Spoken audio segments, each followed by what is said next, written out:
সবাইকে স্বাগত আমাদের এমবি কোচিং ক্লাসের ইউটিউব চ্যানেলে। আজকে আমরা আমাদের যে নতুন যে ব্যাচ শুরু হয়েছে নেট সেট 2000 ডিসেম্বরকে টার্গেট রেখে, সেই নতুন ব্যাচের ফার্স্ট আজকের যে মক টেস্ট, সেই মক টেস্ট নিয়ে আমরা বিস্তারিত আজকে কোশ্চেন অ্যান্সার নিয়ে আমরা আলোচনা করব এবং যে ডাউট সমস্যাগুলো ছিল সেগুলো নিয়ে আমরা সেই সংক্রান্ত সমস্যাগুলোকে দূর করার চেষ্টা করব। এবং আমাদের এই যে নেট সেটের যে সিরিজটা এখানে যে এমসিকিউ গুলো রাখা আছে, একদম নেট সেট স্ট্যান্ডার্ড এমসিকিউ। আশা করি এই ভিডিওটা সবাইকে শেষ পর্যন্ত দেখার জন্য অনুরোধ করছি, কারণ বেশ কিছু গুরুত্বপূর্ণ এমসিকিউ নিয়ে এখানে আলোচনা করা হয়েছে।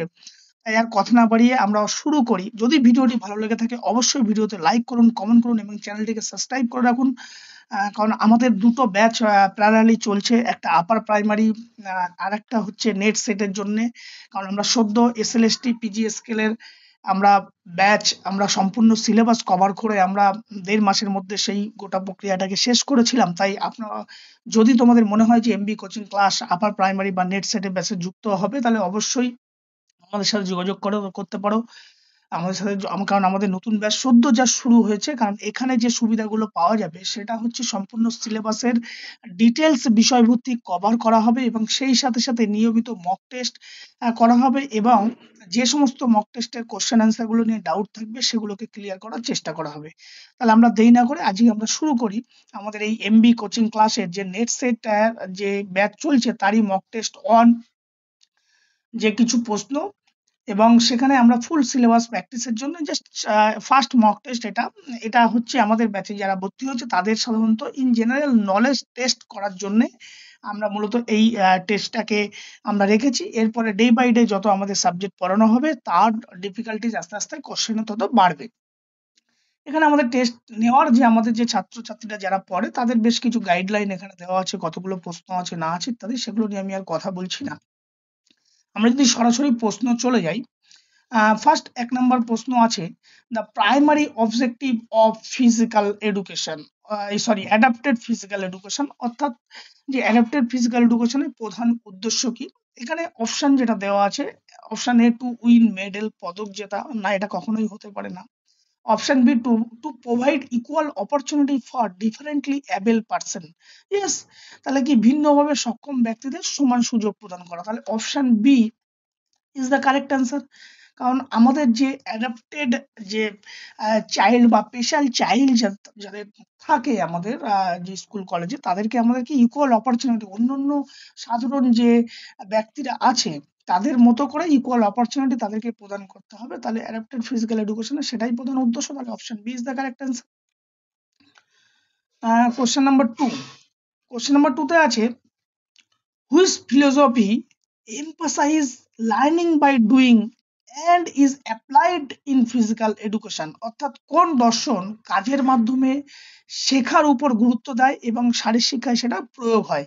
এখানে যতগুলো দেওয়া আছে দেখো, আইডিয়ালিজম, ন্যাচারালিজম, প্র্যাগম্যাটিজম, রিয়েলিজম, এই সমস্তগুলো লার্নিং বাই ডুইং অলওয়েজ সেটা ন্যাচারালিজম, প্রাকৃতিকবাদ। মাথায় রাখতে হবে কিন্তু লার্নিং বাই ডুইং হলো option B, naturalism is the correct answer.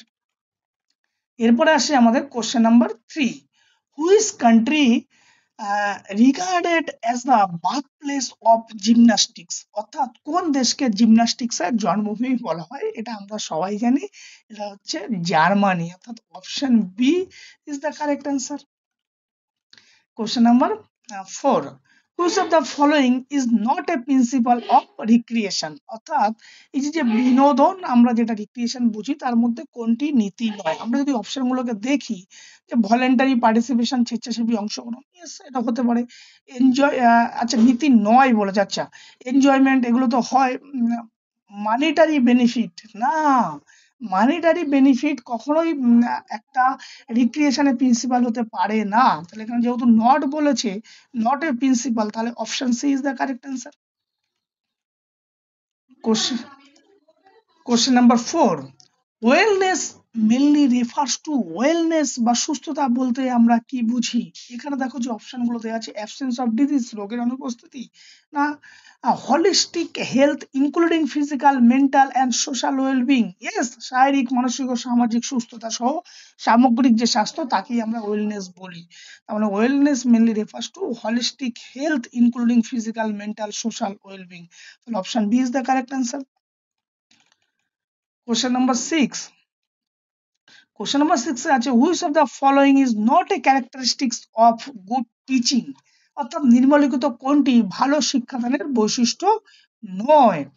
একটা ভালো শিক্ষাদানের বৈশিষ্ট্য নয়, এখানে বলেছে ক্লিয়ারিটি অফ প্রেজেন্টেশন, উপস্থাপনের স্বচ্ছতা, এনকারেজ লার্নিং পার্টিসিপেশন, শিক্ষার্থীদের অংশগ্রহণে উৎসাহিত করা, অথরাইজেশন অ্যাপ্রোচ, কর্তৃত্ববাদী মনোভাব, না option C is the correct answer, কারণ এটা কখনোই একটা ভালো টিচিং এর বৈশিষ্ট্য হতে পারে না। তাহলে option C is the correct answer. Question number 7, sports as a socialization agency, sports as a social sports as a socialization agency by, এখানে বলছে যে একটি সামাজিকরণের মাধ্যম হিসাবে কাজ করে। যে অপশন গুলো দেওয়া আছে, প্রমোটিং ইন্ডিভিজুয়াল আইসোলেশন, ব্যক্তিগত বিচ্ছিন্নতা বাড়ানো, না না building team work and social value, yes দলগত কাজ ও সামাজিক মূল্যবোধ গড়ে তোলাই একজন সোশ্যালাইজেশন বা সোশ্যাল এজেন্সির মূল কাজ। Option B is the correct answer. Question number 8, the highest sporting honour, অর্থাৎ ভারতের সর্বোচ্চ ক্রীড়া সম্মান কোনটি? এখানে দেখো Arjun award, Dronacharya award, Dhyanchand award, আচ্ছা দুবার দেওয়া আছে, মেজর ধ্যানচাঁদ অ্যাওয়ার্ড আর খেল রত্ন অ্যাওয়ার্ড। এখানে অবশ্যই এই যে মেজর ধ্যানচাঁদ অ্যাওয়ার্ড বা খেল রত্ন অ্যাওয়ার্ড এই পুরস্কারটা, অর্থাৎ অপশন ডি খেল রত্নটা এখানে চলে যাবে, মেজর ধ্যানচাঁদ অ্যাওয়ার্ডটা হবে, তো ভুল আছে, option D is the correct answer. Question number 9, exercise physiology mainly deals with, exercise physiology মূলত কোন বিষয় নিয়ে আলোচনা করে? Exercise physiology structure of the body, দেহের গঠন, function of the body during exercise, yes function of the body during exercise, অর্থাৎ option B is the correct answer. এরপর আসি question number 10, which of the following is a long-term adaptation of the cardiorespiratory system to exercise, অর্থাৎ cardiorespiratory সিস্টেমের দীর্ঘমেয়াদীয় অভিযোজন কোনটি? Long term adaptation, increase heart rate, না decrease resting heart rate, yes বিশ্রামের সময় হৃদস্পন্দনের হার কমে যায়, তাহলে option B is the correct answer. Question number 11, which muscle type is voluntary and found in internal organ, অর্থাৎ কোন ধরনের পেশি স্বেচ্ছাহীন এবং আভ্যন্তরীণ অঙ্গ প্রত্যঙ্গে পাওয়া যায়? ভলেন্টারি মাসেল, কোন মাসেল হবে? অবশ্যই স্মুথ মাসেল, তাহলে option C is the correct answer. Question number 12, the sliding filament theory explain, sliding filament theory কি ব্যাখ্যা করে? অক্সিজেন ট্রান্সপোর্ট, না নার্ভ কন্ট্রাকশন, না muscle contraction, yes option C muscle contraction is the correct answer. এবার আসি question number 13, which muscle fiber type is best suited for endurance sports like marathon, অর্থাৎ কোন ধরনের পেশিতন্ত্র সহনশীল ক্রিয়া যেমন ম্যারাথনের জন্য উপযুক্ত? Type 1 solo twist fibre, yes আমরা জানি যে এন্ডুরেন্স অ্যাক্টিভিটি সাধারণত টাইপ 1 বা সোলো টুইস্ট ফাইবার মাসেল হচ্ছে সব থেকে বেশি উপযুক্ত, তাহলে option A is the correct answer. এরপর আসি question number 14, the site of transmission nerve impulse from, the site of transmission of nerve impulse from motor neuron to muscle fiber, ভালো করে বুঝতে হবে, nerve impulse from কোথা থেকে হচ্ছে? motor neuron to muscle fiber is called neuromuscular junction, অর্থাৎ option B is the correct answer. এরপর আসি আমরা কোশ্চেন নাম্বার 15, ডিউরিং শর্ট, ভালো করে বুঝতে হবে, during short high intensity exercise the predominant energy system is, অর্থাৎ স্বল্প সময়ে উচ্চ তীব্র ব্যায়ামের সময় প্রধান শক্তি ব্যবস্থা কি হয়? অ্যানারোবিক গ্লাইকোলাইসিস, কারণ এটা উইদাউট অক্সিজেনের সাপেক্ষে হয়, তাহলে option B is the correct answer. Question number 16. Exercise post exercise, excessive post exercise oxygen consumption is required for, অর্থাৎ ব্যায়ামের পরবর্তী যে অতিরিক্ত অক্সিজেন গ্রহণ প্রয়োজন হয় কেন গ্রহণ হয়? রিস্টোরিং অফ এনার্জি স্টোর, অর্থাৎ শক্তি ভান্ডারের পুনরুদ্ধার করার জন্য। Option B is the correct answer. Question number 17. Message manipulation mainly helps in, যে মেসেজ ম্যানিপুলেশন মূলত কি সহায়তা করে? ইনক্রিজ ফ্যাটিগ, ক্লান্তি বৃদ্ধি করে, না encourage blood circulation relaxation? Yes, option B, আমাদের রক্ত সঞ্চালন ও শীতলতা বাড়াতে সাহায্য করে। তাহলে option B is the correct answer. Question number 18. The sagittal plane divides the human body into, sagittal plane আমরা যে বায়োমেকানিক্স এর এক্সিস প্লেন আছে সেই সেজিটাল প্লেন মানবদেহকে কিভাবে ভাগ করে? অবশ্যই বাম দিক এবং ডান দিক, লেফট সাইড এবং রাইট সাইড, লেফট এবং রাইট দুই প্রপোর্শনে কিন্তু মানুষকে বিভক্ত করে। তাহলে option is the correct answer. Question number 19.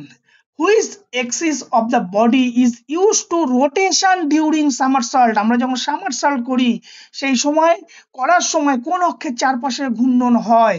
somersault করার সময় অবশ্যই কিন্তু আমাদের ফ্রন্টাল এক্সিস এর অক্ষের চারপাশে রোটেশন হয়। তাহলে option C is the correct answer. Question number 20. The fixed point around which a liver rotate is called, অর্থাৎ যে স্থির বিন্দুর চারপাশে লিভার ঘোরে তাকে কি বলে? Load, fulcrum, effort, resistance. আমরা জানি লিভারের তিনটে পার্ট থাকে, ফালক্রাম কি ফিক্সড কেন্দ্রবিন্দু যার চারপাশে রেজিস্ট্যান্স বা আমাদের ওয়েট থাকে। তাহলে আমরা এখানে হচ্ছে ফিক্সড বিন্দু বলেছি, স্থির বিন্দু, তাহলে অপশন বি ফালক্রাম কেন্দ্রবিন্দু is the correct answer. Question number 21. Which muscle primarily responsible for flexion of the elbow joint, অর্থাৎ আমাদের যে এলবো জয়েন্টের ফ্লেকশন করার জন্য কোন মাসেল প্রধানত দায়ী? অবশ্যই বাইসেপস, ব্রাচি আমাদের দায়ী। তাহলে option B is the correct answer. Question number 22.